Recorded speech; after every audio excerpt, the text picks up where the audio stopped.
मानसिक विकृत्या आणि अपेक्षाचं ओझं नसतं म्हणून बालपण रम्य असतं। डोळे तर जन्मताच मिळालेले असतात, पण कमवायची असते ती नजर, चांगल्यातलं वाईट आणि वाईटातलं चांगलं ओळखायची।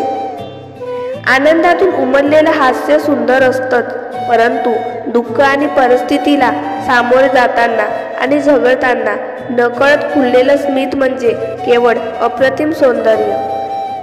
सौंदर्याची कमतरता चांगला स्वभाव नक्की पूर्ण करतो, पण स्वभावाच्या कमतरतेला सौंदर्य कधीच पूर्ण करू शकत नाही। म्हणून स्वभाव परिपूर्ण असावा, सौंदर्य नव्हे। जगून झालेलं आयुष्य पुन्हा जगता येत नाही, काही चुकलं म्हणून टाइम प्लीज कुणाकडे मागता येत नाही। प्रत्येक गोष्ट मनाला लावून घेतली तर आयुष्यभर रडतच बसावं लागणार। जो जसा आहे त्याच्यासोबत तसंच वागायला शिकलं पाहिजे। जगात कितीतरी लोक अपूर्ण स्वप्न फक्त डोळ्यात साठवून या लगलगत्या चंदेरी दुनियेतला एक क्षण निवांतपणे घालवतात। कधी कधी सुंदरतेपेक्षा एखाद्या व्यक्तीचा साधेपणा मन हिरावून घेतो। आनंद कमवता येत नसतो, मात्र तो अनुभव करता येतो। आजूबाजूला वावरणारे, पिंजऱ्यातच स्वतःला सुखी म्हणून घेणारे अनेक पक्षी, पण त्यातही जे क्षितिजाने घातलेल्या साधेला प्रतिसाद देऊन हा सोनेरी पिंजरा झुगारून स्वतःच्या पंखांना खऱ्या क्षमतेची जाणीव करून देतात, ते जीवनमुक्त होतात। एकदा तरी ही चौकट बाहेरून बघावी, म्हणजे आयुष्यातला आपण किती बंदिस्त ठेवलंय हे लक्षात येईल। दुःखाच्या वेदना कितीही पुसल्या गेलेल्या असतील तरीही त्याची जखम मात्र तशीच राहते। मुक्तपणे व्यक्त होण्याला दुधारीपणाचा शाप आहे। चांगलं काही निघतं अन बरोबर वाईटही। जसं मंथन जरी अमृतासाठी होतं तरी त्यातून विषही निघालं होतं। पूर्णतः दगडांच्या सानिध्यात वाढणारं हे रोपटं आयुष्याचा एक धडा मात्र शिकवून जातं। शत्रूचं अस्तित्व कितीही मोठं का असेना, पण आपल्या आत्मविश्वास आणि सातत्यापुढे त्यांचं अस्तित्व अगदी लहानच।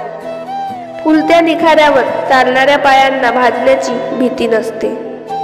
स्वतःच्या जीवनाचं कोडं दुसऱ्याच्या हातून चुकीचं सोडवून घेण्यापेक्षा स्वतः सोडवलं तर वेळेत सुटेल आणि योग्य उत्तरही मिळेल।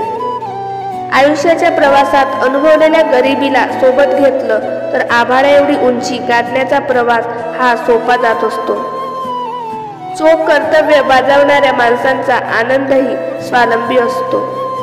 प्रेमाची व्याख्या सांगता आली असती तर त्यागाचा तराजू नेहमीच रिकामा दिसला असता।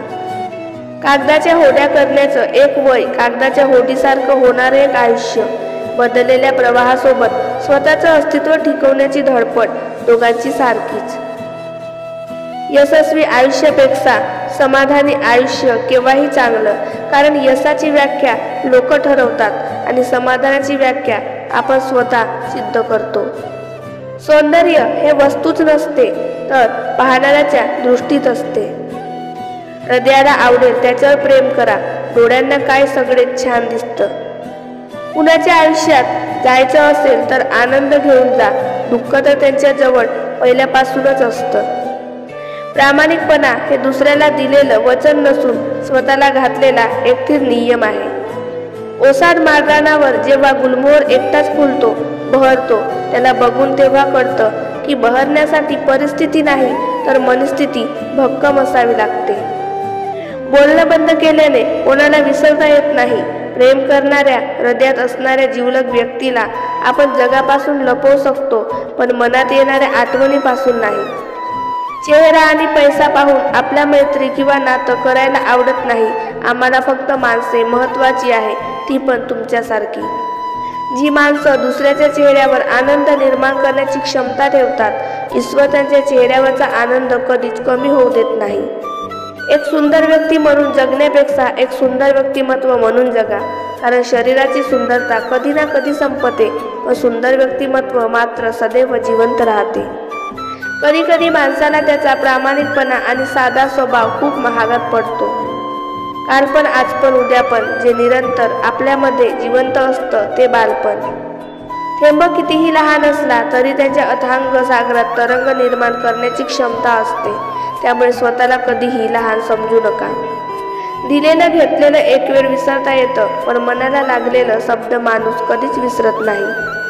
नात्यामध्ये काही लोक नेहमी साबणाच्या फेसासारखे असतात. मदतीच्या वेळी काही क्षणासाठी दिसतात, नंतर गायब होतात. आयुष्य हे एकदाच मिळते, त्यामुळे ते मनापासून जगले पाहिजे. उद्याची चिंता न करता आजच्या काळात जगणे गरजेचे आहे. असे असावे प्रेम, केवळ शब्दानेच नव्हे तर नजरेने समजणारे असे असावे प्रेम. केवळ सावलीतच नव्हे उन्हात साथ देणारे असे असावे प्रेम. केवळ सुखातच नव्हे तर दुःखातही साथ देणारे. देह सर्वांचा सारखाच, फरक फक्त विचारांचा. या छोट्याशा आयुष्यात एवढे नाव कमवा की लोक तुमच्याकडे पर्याय म्हणून नाही, एकमेव उपाय म्हणून पाहतील. आयुष्यात आपण घेतलेला कोणताच निर्णय हा कधी चुकीचा नसतो, फक्त तो बरोबर आहे हे सिद्ध करण्याची जिद्द आपल्यात हवी असते. काट्यावरून चालणारी व्यक्ती ध्येयापर्यंत लवकर पोहोचते, कारण पायात रुतणारे काटे पायांचा वेग वाढवतात. आपल्यावर जीव असणारी माणसं ही प्रत्येक परिस्थितीत कायम आपल्या सोबत असतात. बाकीची फक्त गर्दी असते छोटंसं आयुष्य आहे ते त्या लोकांसोबत घालवा जे तुमच्या अस्तित्वाची किंमत जाणवतात. जगा इतकं की आयुष्य कमी पडेल, हसा इतकं की आनंद कमी पडेल. काही मिळाले तर नशिबाचा खेळ आहे, पण प्रयत्न इतके करा की परमेश्वराला देणे भागच पडेल. आपण आपले भविष्य बदलू शकत नाही, परंतु आपल्या सवयी बदलू शकतो, आणि नक्कीच आपल्या सवयी आपलं भविष्य बदलेल. गुलाबाला काटे असतात असे म्हणून रडत बसण्यापेक्षा काट्यांना गुलाब असतो असे म्हणत हसणे उत्तम. मन ओळखण्यापेक्षा मन जपणारी माणसं हवीत, कारण ओळख ही क्षणभरासाठी असते तर जपणूक आयुष्यभरासाठी. आपल्या दुःख मोजकेच लोकांकडे व्यक्त करा, कारण काही लोकांना तुमची पर्वा नसते. काही लोकांना तुम्ही अडचणीत आहात त्याचा आनंद जास्त होतो.